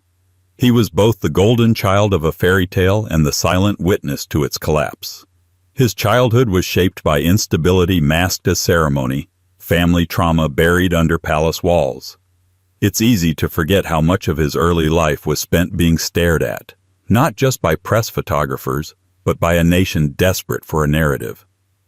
After Diana's death, that scrutiny intensified, and William learned fast what his job would be, not just to endure the monarchy, but to rehabilitate it. For a while he played the part perfectly. He studied at Eton, served in the military, flew rescue helicopters, and married a woman, Catherine Middleton, whose background, poise, and inoffensive glamour made her the most popular addition to the royal family since, well, Diana. Together they became the model modern couple. Middle-class sensibility meets thousand-year-old institution. Even their children looked pre-approved for postage stamps. But behind palace doors, the story isn't quite so serene. Those who've worked with William, quietly of course, describe a temper. Not explosive in the public sense, but sharp, cold, unyielding. He is said to be demanding, especially of staff, with little patience for disobedience or mismanagement. In an institution where deference is the default, William reportedly doesn't hesitate to make it clear who's in charge. That might be expected in a monarchy, but it rubs awkwardly against the public image of the approachable, grounded prince. His relationship with the media is equally complex. Unlike his brother, William didn't try to escape the system. He learned to control it. The palace press machine protects him with the kind of force typically reserved for heads of state. Stories disappear, photos vanish. Journalists know which lines not to cross. In return, William plays his part. But only so far. When pushed, he pushes back. Hard. And then there's the matter of his brother. The rift between William and Harry has been dissected by every media outlet on Earth, but the core of it, if reports are to be believed, lies in William's belief that duty comes before emotion, that the crown is a job, not a therapy session. It's a belief that once bonded them. Now, it divides them. There's nothing criminal or outrageous in William's record. No financial scandal. No exotic crisis. What makes him worthy of this list is subtler. The creeping sense that beneath the charm lies a steel trap. That the Prince of Wales, future king and face of modern monarchy, might be as ruthless in preserving the institution as any of his less polished ancestors, just better at hiding it. Because in the end, William doesn't need to be dramatic to be powerful. He only needs to outlast everyone else. And he probably will. But while William plays the long game, the next royal spent decades playing all sides. Aloof yet controlling, progressive in speech, and allegedly petty in private. A man born to be king but shaped by decades of waiting, whispering and orchestrating from the sidelines. Now it's finally his reign, for better or worse. King Charles III, formerly Prince Charles, and forever an enigma wrapped in organic cotton. 18. King Charles III. For most of his life, King Charles III was the man forever next in line, the royal always waiting for the curtain to rise while everyone debated whether the play was still worth watching. He spent more than 7 decades rehearsing for a role he was born to inherit, but never quite allowed to perform. And in all that time, he became something rare. A monarch with a long history, a public paper trail, and just enough ambiguity to make nearly everyone unsure what to make of him. Born in 1948, Charles was destined for monarchy from the cradle. But from early on, it was clear he didn't quite fit the mold. Sensitive, cerebral, and introspective, he lacked the easy charm of his mother or the brusque clarity of his father. He was sent off to Gordonstown, a Scottish boarding school famous for cold showers, corporal punishment, and character building via misery, where he reportedly hated every minute. But endure it he did, learning the same lesson he would carry into adulthood, that feelings are best buried and duty is best worn like armor. As Prince of Wales, Charles took on hundreds of public duties, gave thousands of speeches, and launched causes that often made headlines, some admiring, others baffled. He was decades ahead on environmental issues, organic farming, sustainable architecture, and interfaith dialogue. But his enthusiasm was often undercut by a tone that wavered between earnest and elitist. He saw himself as a steward of the planet, the nation, and tradition, but also sometimes as the only one who truly understood what was best for them. Behind the causes, there was also the court intrigue. Charles's relationship with Princess Diana started as a royal fairy tale and ended as an international soap opera. Their incompatibility, emotional, personal, and philosophical, played out in front of a global audience. By the end of the 1990s, Charles's public image had been bruised by scandal, softened only slightly by time, and complicated further by his long-standing relationship with Camilla Parker Bowles, now Queen Consort. But where some royals crash and burn, Charles adapted, slowly, awkwardly, but persistently. His PR operation rehabilitated him, and over time, public opinion began to thaw. He leaned into philanthropy, created the Prince's Trust, and focused his attention on a vision of Britain rooted in tradition, but not afraid of buzzwords like sustainability and resilience. He made his image less about glamour and more about guardianship. Still, there are persistent whispers that Charles is petulant behind closed doors, prone to tantrums over trivialities, fastidious to a fault. Former staff speak, anonymously of course, about handwritten memos left on pillows, demands for toothpaste to be squeezed a certain way, eggs boiled to precise timing. Nothing outrageous, just deeply specific and revealing in their own quiet way. He's a man who waited 70 years for control, and once he got it, was determined to make every inch of it matter. When Queen Elizabeth II died in 2022, Charles finally became king. His coronation was both ceremonial and surreal, a man well into his 70s donning the symbols of a job he'd trained for longer than most people live.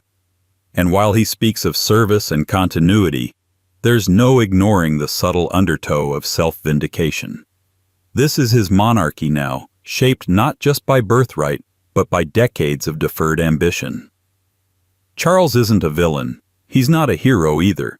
He's something rarer. A monarch whose flaws are unusually well documented, whose anxieties have been published, and whose reign, though only just begun, already carries the weight of being both overdue and uncertain. And if Charles represents the long arc of royal self-preservation, the next royal on our descent never really played the long game, because she preferred instant gratification. Fashion icon, rebel aristocrat, party fixture. Princess Margaret lived as if the rules didn't apply, and then seemed vaguely offended when they did. 19. Princess Margaret. Princess Margaret was born into royalty but lived like the monarchy was her personal inconvenience. She had the title, the tiara, and the tabloid attention, but none of the restraint. If Queen Elizabeth II was the embodiment of duty, then Margaret was the footnote in sequins, dragging her cigarette holder through the margins of every rule she didn't feel like following. She was sharp-tongued, stunning, and deeply discontent, a royal with the soul of a nightclub singer and the expectations of a nun. It didn't go well. Born in 1930 as the younger daughter of King George VI, Margaret was never meant to be anything more than the spare. But then, her uncle Edward VIII abdicated, her father became king, and her sister, the quiet, responsible one, became the heir. From that moment on, Margaret's life turned into one long, uncomfortable echo of someone else's destiny. She had the palace, but not the power, the spotlight, but not the script. From the start, Margaret bristled against the constraints of royal life. She was witty, flirtatious, and irreverent in ways that palace staff found exhausting. While Elizabeth studied the Constitution and cultivated a sense of serene neutrality, Margaret studied jazz records and cultivated scandal.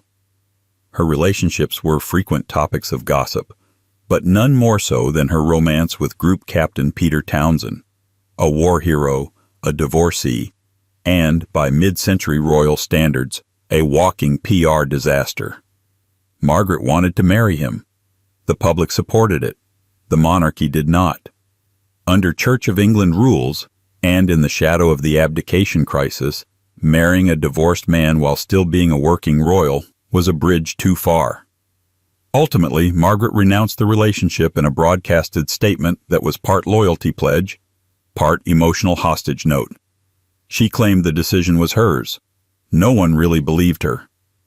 That single moment, public heartbreak for private protocol, set the tone for the rest of her life. She never quite forgave the institution, and she never stopped reminding people that she hadn't. She became the glamorous royal, the one who traveled, drank, smoked, posed, and occasionally insulted guests with such precision that it bordered on performance art. She once told a commoner at dinner, "We have a lot in common. You breathe, and I breathe." When asked what she did for a living, she reportedly replied, "I am a member of the British royal family. We are a dying breed." Margaret said the things other royals merely thought, and then thought even worse things after saying them. Her marriage to photographer Anthony Armstrong Jones, later Lord Snowdon, was supposed to be a modern royal love story. It quickly unraveled into icy cohabitation, extramarital affairs, and a divorce that made headlines in all the wrong ways. She spent much of her later life on private islands, smoking through breakfast and treating duty like an inconvenient scheduling error. She loved the stage, but hated rehearsals. She wanted the crown's privileges without its obligations, and seemed genuinely confused that one was tethered to the other. In time, her health declined, along with her relevance. By the 1990s, she had become a tragic figure, a woman once dubbed the most glamorous princess in the world, now largely remembered for missed chances and smoldering resentment. She died in 2002, just weeks before her mother, Queen Elizabeth the Queen Mother, a symmetry that felt strangely poetic, considering how long Margaret had lived in someone else's shadow. Princess Margaret wasn't evil. She was simply born into a system that offered her luxury but not agency. And she responded the way many people would, with defiance, indulgence, and the occasional dramatic flounce out of the room. Her life remains a cautionary tale about what happens when a sharp mind and a restless spirit are trapped inside a golden cage, one that expects you to smile while you pace. And if Margaret was royalty's rebellious party guest, the next monarch was something altogether colder, a queen who reigned with legendary brilliance but also a disconcerting steeliness. Ruthless when necessary, solitary by design, and calculating in every alliance and betrayal. Queen Elizabeth I didn't just survive a cutthroat court, she ruled it like a chessboard. 20. Queen Elizabeth I. Queen Elizabeth I is often remembered as one of Britain's greatest monarchs, the Virgin Queen, the Gloriana, the woman who presided over a golden age of poetry, exploration, and empire. Her portraits hang in stately halls with serene defiance, red wigs aflame, her pale hand resting on globes and scepters like a chess master surveying the board. But look closer, and the myth begins to crack. Because behind the icon was a monarch so calculating, so cold when needed, so adept at weaponizing solitude, that her reign starts to look less like enlightened rule and more like survival by manipulation, with a crown. Born in 1533 to the most controversial marriage in English history, that of Henry VIII and Anne Boleyn, Elizabeth arrived already shadowed by scandal. Her mother was executed when she was just 2. She was declared illegitimate, then legitimate again, then back to a kind of dignified limbo. She grew up not with the security of royalty, but with the paranoia of someone who knew her neck was only ever a rumor away from the chopping block. That fear, that gnawing sense of being expendable, never left her. It shaped her politics, her personality, and most importantly, her relationships. Elizabeth never married, famously declaring herself wedded to the realm. The romantic version says she rose above worldly love in devotion to her people. The cynical version, and the more human one, suggests that she simply didn't trust anyone enough to share the throne. And with good reason. Every suitor was a potential threat. Every husband, a would-be ruler. Elizabeth didn't want a king. She wanted power, and she kept it with a grip like iron lace. Her court was a masterpiece of psychological theater. Courtiers were drawn into elaborate games of affection and approval. Favorites like Robert Dudley, the Earl of Leicester, were raised up, adored, and then ruthlessly sidelined the moment their loyalty wavered or their usefulness faded. She flirted with diplomacy like a cat plays with string, promising alliances, drawing suitors from France, Austria, and Spain, only to ghost them when the balance of power shifted. Her refusals weren't passive. They were performances. But Elizabeth wasn't just aloof. She was brutal when she needed to be. The execution of Mary, Queen of Scots, her cousin and one-time rival for the English throne, is a chilling example. Elizabeth agonized publicly over the decision, delayed signing the death warrant, claimed she had been manipulated into it, and yet she signed it. Mary's death wasn't just a security measure, it was a signal. No matter how royal your blood, Elizabeth would not be usurped. She also crushed rebellions with characteristic flair. The Northern Rebellion, the Essex Rebellion, the Irish uprisings. In each case, her response was swift, unapologetic, and frequently lethal. Her tolerance extended only as far as it protected her position. Religious compromise? Yes, until it didn't serve. Dissenters? Tolerated until they got organized. Her image was one of regal poise, but her politics were razor-edged. Even her public persona, the glorious white-painted face, the pearls, the impossibly composed speeches, was an invention. She crafted her image like a myth-maker. She knew the power of symbolism long before political consultants made it an industry. When the Spanish Armada was poised to invade, she donned armor and delivered her speech at Tilbury like a warrior queen. "I have the body of a weak and feeble woman," she said, "but I have the heart and stomach of a king." It was brilliant, and it worked. But it was also carefully rehearsed, emotionally bulletproof, and entirely designed to serve her legend. Elizabeth I reigned for 44 years and died unmarried, childless, and in the final stretch, lonely. Her court thinned, her temper sharpened. She became paranoid, melancholic, and increasingly withdrawn. The image held, but only barely. She gave England glory, yes, but she ruled through fear, flattery, and force. Her genius was not in kindness but control. And while Elizabeth I mastered the art of solitary power, her cousin, and sometime nemesis, Mary, Queen of Scots, operated from a different blueprint entirely. One driven by passion, vengeance, and the fatal belief that royal blood alone guaranteed loyalty. History proved otherwise. 21. Mary, Queen of Scots. Mary, Queen of Scots, was many things. Monarch, romantic, Catholic, widow, prisoner, mother, martyr. But above all, she was a woman disastrously convinced that being born a queen was the same thing as being built to rule. Where her cousin Elizabeth I wielded power like a scalpel, Mary handled it like a family heirloom, cherished, flaunted, and ultimately shattered. Her story is less a tragedy of fate and more a slow-motion lesson in how charm, entitlement, and the wrong kind of faith in people can turn royalty into ruin. Born in 1542, Mary became Queen of Scotland when she was just 6 days old. From the very beginning, she was more symbol than sovereign. Raised in the glittering courts of France, she was bred for diplomacy and marriage, not for navigating the minefield that was 16th century Scottish politics. Her French upbringing gave her polish, language, style, religion, the works, but it also left her tone-deaf to the brutal realpolitik of her homeland. Scotland didn't care about her gowns or her grace. It cared about control. Her first marriage, to the sickly Francis II of France, made her queen consort of France briefly.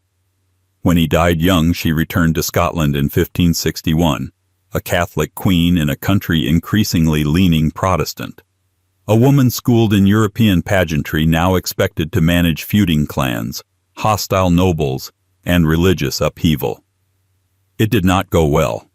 Mary's fatal flaw was her belief that being queen meant people would obey her. Instead, They plotted, whispered, and formed factions the moment she landed. Her advisors were inconsistent, her nobles opportunistic, her own judgment increasingly suspect. And then came the husbands. First, Henry Stuart, Lord Darnley, charming, vain, and deeply unstable. They married quickly, disastrously. He resented her power, she resented his weakness. He was murdered under mysterious circumstances. Strangled after an explosion tore through his residence. Suspicion fell on many, but mostly on Mary and the man who became her third husband. James Hepburn, Earl of Bothwell. Bothwell was rough, impulsive, and about as subtle as a siege tower. Marrying him, especially so soon after Darnley's very public demise, was not just poor optics. It was political suicide. Nobles turned against her en masse.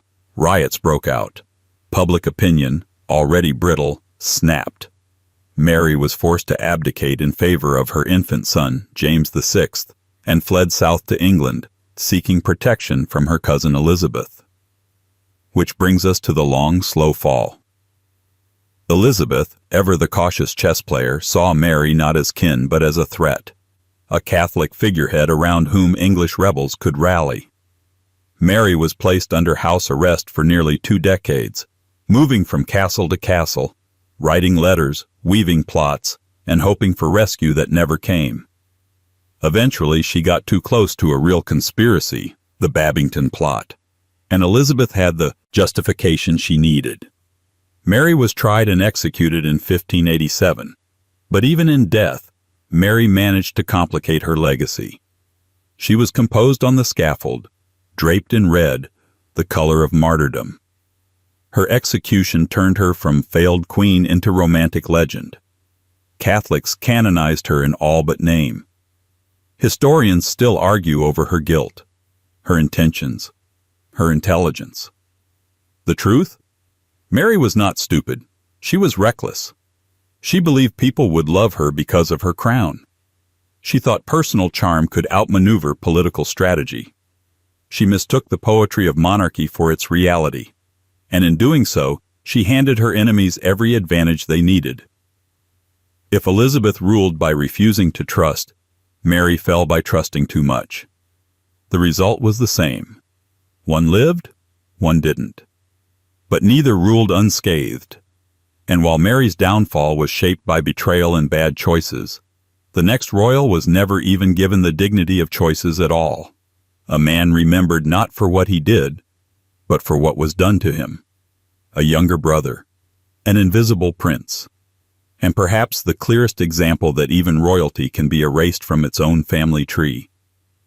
Meet Prince Henry, younger brother of King Henry VIII, and an early case study in being born too close to power for comfort. 22. Prince Henry, younger brother of King Henry VIII. In royal history, the spotlight rarely lingers on the ones who didn't make it, the siblings sidelined by fate, the heirs who never inherited, the spare parts of dynasties built on the primacy of one name at a time. Prince Henry, younger brother of King Henry VIII, is one of those quietly forgotten figures, not because he scandalized the monarchy, but because he died before he could. Yet his short life, barely recorded and largely dismissed, serves as an eerie blueprint for how the Tudor court disposed of even its own when they became inconvenient to the grand narrative. Let's clear something up first. When most people hear Prince Henry and Tudor, they immediately think of the notorious king with 6 wives, a reformation, and a temper like a guillotine. But before that Henry became king, there was another Henry, a younger brother to the heir apparent, Prince Arthur, and a younger son to King Henry VII and Elizabeth of York. He's not to be confused with later Henrys in the royal family tree. This Henry was born in 1496 and lived only 2 months. 2 months. Long enough to be named. Long enough to be a footnote. Not long enough to matter, at least to the grand chroniclers of Tudor glory. But that, in itself, is part of the issue. His death didn't make him infamous. It made him invisible. The records are sparse, almost cruelly so. A few baptismal details, a solemn burial at Westminster Abbey, and then silence. The official story is that he died of natural causes, a victim of the brutal infant mortality rates of the era. No scandal, no rumors, just a quiet vanishing. But his short existence reveals a deeper, darker aspect of the monarchy, the way it handles redundancy. In a court obsessed with lineage, succession, and divine legitimacy, the birth of multiple sons should have been a source of security. In reality, it created anxiety. Spares became risks, lightning rods for factional ambition and potential future rivals to the throne. Had Henry survived, his life likely would have mirrored that of many second sons in monarchies. A ceremonial title, a bishopric perhaps, a military command designed to keep him both useful and far from court. Or worse, he might have become a pawn in marriage politics, carted off to foreign courts as a diplomatic gift, remembered mostly in footnotes and treaties. And yet, in dying so young, he offered his elder brother something uniquely precious in Tudor terms, a clear path. With Arthur's death in 1502 and young Henry's disappearance before he could grow teeth, the way was open for the surviving son, the third-born future Henry VIII, to rise without sibling competition. No alternate claims, no complicated alliances, no other sons of Henry VII to muddy the dynastic waters. It's an ironic twist. The most famous king in English history ascended to power, in part, because the other boys didn't make it. Their absence made him inevitable. And that's the haunting part of Prince Henry's story. Not what he did, but what he never had the chance to do. He was a prince born into the Tudor machine, and like so many cogs that didn't quite fit, he was quietly removed, mourned just enough, and then erased by history that had bigger, bloodier tales to tell. But history doesn't like unfinished pages, and the Tudors, ever aware of legacy, turned every death into a design, which leads us to another royal brother, also eclipsed, also overshadowed, but this one lived long enough to have a name, a narrative, and a legacy so faint that historians still debate what could have been. Prince Arthur, older brother of Henry VIII, was supposed to be king, until death, and history's cruel sense of irony, handed the throne to someone else entirely. 23. Prince Arthur, older brother of Henry VIII. History is littered with the ghosts of monarchs who never were, but few loom larger in the shadows of royal what-ifs than Prince Arthur Tudor. He was born for greatness, named for a legend, and trained from the cradle to rule. England watched him grow with the quiet confidence of a realm that finally had its future secured. He was, for a time, the Tudor dynasty's perfect answer to instability, a legitimate, healthy male heir born in the wake of the Wars of the Roses. His birth was a political statement. His death was a cosmic punchline.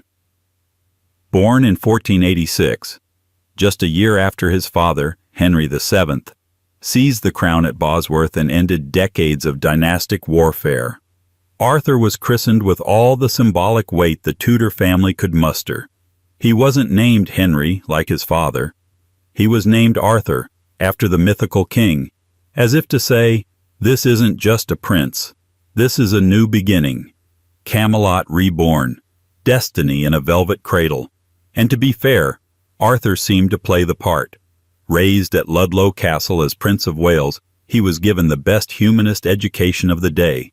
He was described as precocious, devout, and diplomatic. Tutors praised his intellect. Ambassadors wrote glowing reports of his poise and promise. Everything about Arthur, his alliances, his upbringing, even his wardrobe, was curated for kingship. The most important of these alliances came in 1501, when Arthur married Catherine of Aragon, daughter of the powerful Catholic monarchs Ferdinand and Isabella of Spain. The marriage was a political masterstroke. England was still something of a middleweight on the European stage, and this match tied the Tudors to Spain, a heavyweight in every sense. The wedding was grand.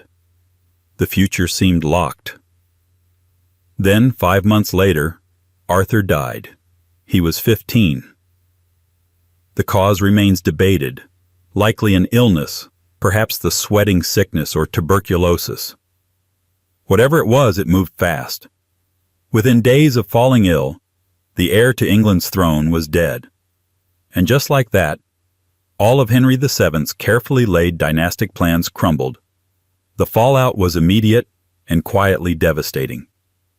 Catherine of Aragon, now a widow at 16, was left stranded in a foreign court. The Spanish-English alliance wobbled. Henry VII panicked.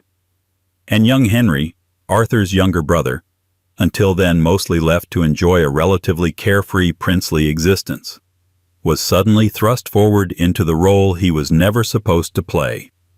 The implications of Arthur's death would echo for decades. If Arthur had lived, it's likely Catherine of Aragon would have become Queen of England as planned. But without the bitter annulment, the 6 marriages, and the eventual split from Rome. No Reformation, no Anne Boleyn, no Elizabeth I, no Bloody Mary, no Anglican Church.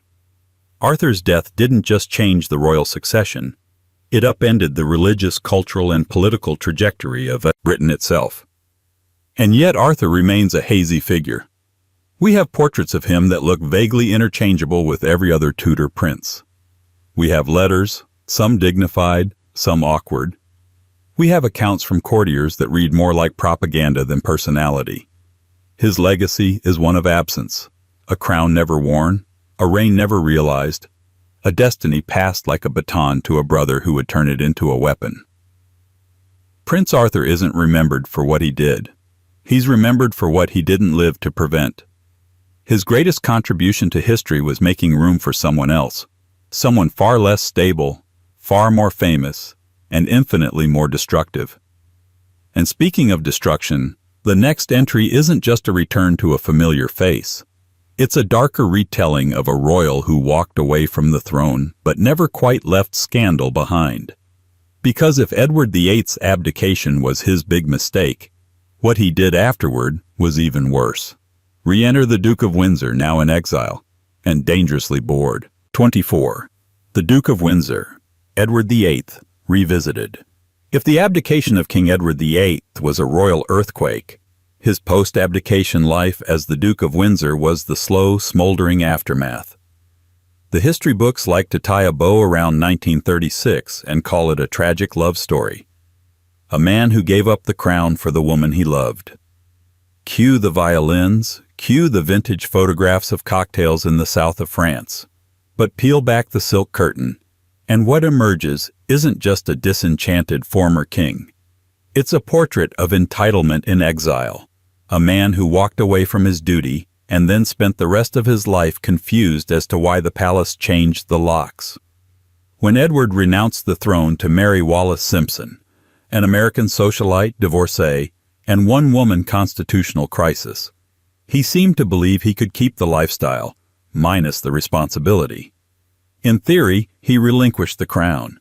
In practice, he expected to remain at the center of royal life, just without the paperwork. He imagined himself as a kind of royal freelancer. No throne, no subjects, but plenty of influence. The monarchy, quite sensibly, disagreed. After the abdication, Edward was packed off to Austria and then France, given a title, Duke of Windsor, and a generous allowance, but kept at arm's length. Wallis was never granted royal status. The couple was invited to almost nothing of significance. Edward sulked. Wallis smiled tightly. Together they began a decades-long campaign of subtle grievance, making it very clear to anyone who would listen, and many who wouldn't, that they believed they'd been treated unfairly by the family firm. It didn't help that Edward never really accepted life out of the spotlight. He wrote memoirs, gave interviews, posed for photo spreads in Life magazine. He seemed perpetually caught between roles, too royal to be ordinary, too disgraced to be regal. He dabbled in diplomacy, occasionally flirted with politics, and always leaned into the narrative that he'd been wronged by history. And then there's the part of the story that has aged about as well as an unchilled martini. In 1937, Edward and Wallis visited Germany. Not Berlin. Not discreet diplomatic circles. They met with Hitler, shook his hand, smiled for the cameras.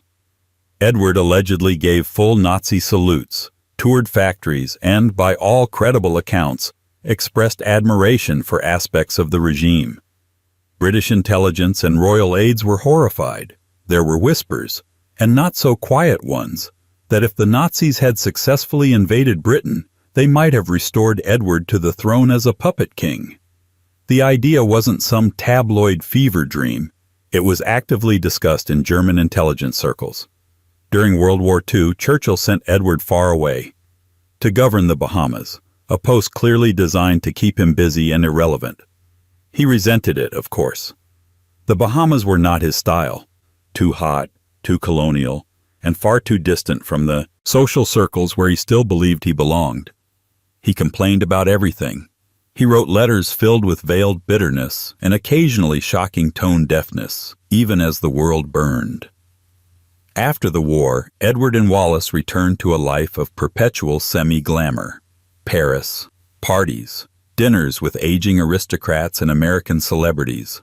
They became living artifacts, photogenic but out of place. Edward never stopped missing the crown, and Wallace, despite her diamond collection and sharp wit, never quite forgave the royal family for treating her like a social virus.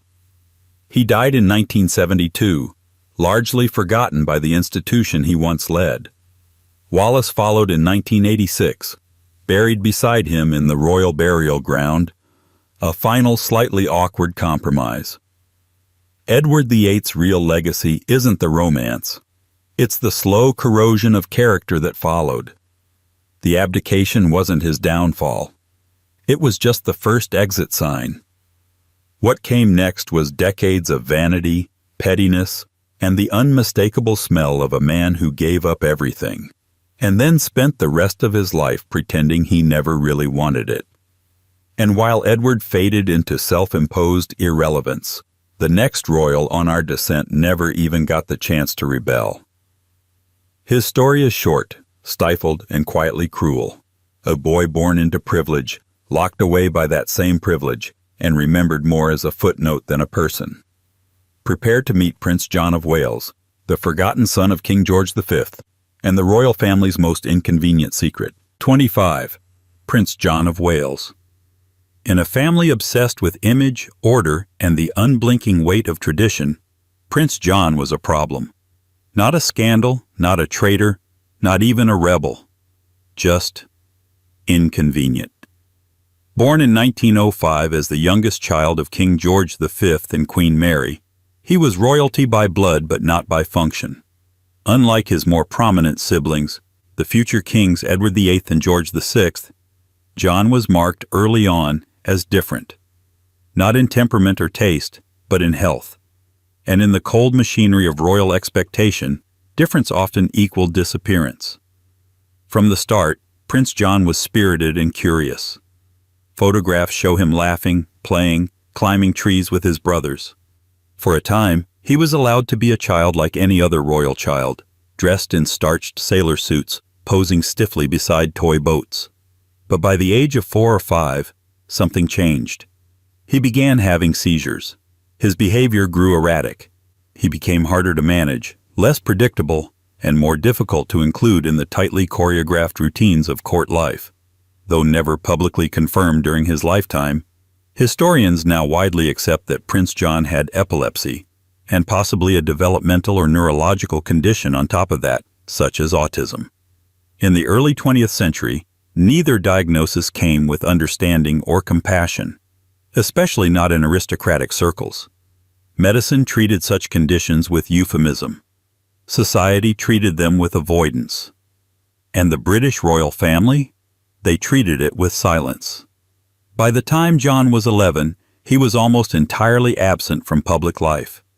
He was removed from London and sent to live at Wood Farm on the Sandringham estate, a remote cottage where he could be cared for quietly, away from photographers and foreign dignitaries.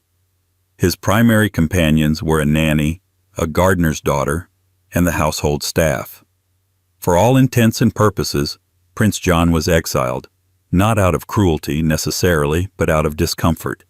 The royal family never officially disowned him. They simply stopped talking about him. And that, in many ways, is the point. John's story is not one of public shame or personal failure. It's a tale of erasure, of a family so obsessed with maintaining the perfect image that even a child could become a liability if he didn't fit the frame. When he died at age 13 in 1919, following a severe seizure, he was buried with quiet dignity. His parents mourned, privately. There was no state funeral, no official photographs. Just a brief note in the court circular and a ripple of sadness soon overtaken by other royal duties. Queen Mary wrote that his death was a great shock, though for the poor little boy it is a great release. It's a line that reads more like rationalization than grief. She visited him rarely in his final years. King George V, for his part, once remarked that John was more of an animal than anything else.